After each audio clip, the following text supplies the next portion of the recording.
comes on the heels.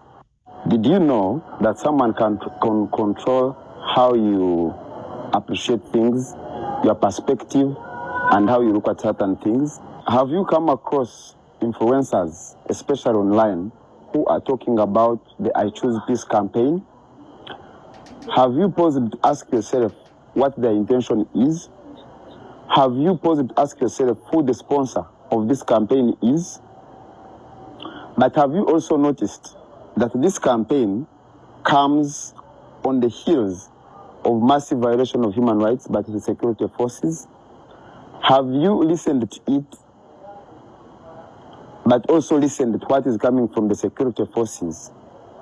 The security forces, especially in Uganda, because especially the leadership has been consumed into partisan politics as active participants on the side of the incumbent. In every general election, they must come up with a justification to use violence against the opponents of the incumbent, Mr. Museveni. But for them to be able to do so, they must first of all try to win public support for their violence.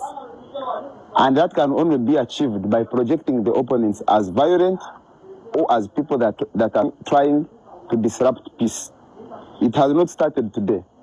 Even in 1996, when we were going to the general elections, they published so many stories of how the late Dr. Semo Gerere and the late Dr. April Milton Obote were planning war. In 2001, they did the same thing. That has been the script.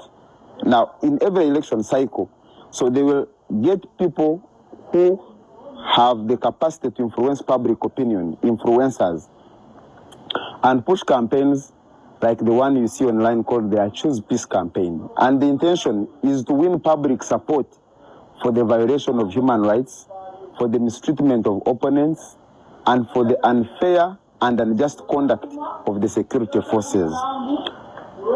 But for them to be able to win public support for that, they must control how the public looks at their actions. That the public is convinced that whatever they are doing it in the interest of peace.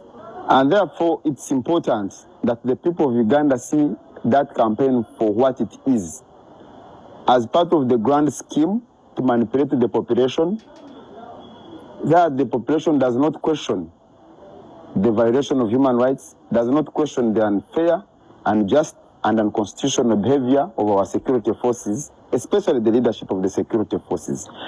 It is also important for the influencers that are pushing this campaign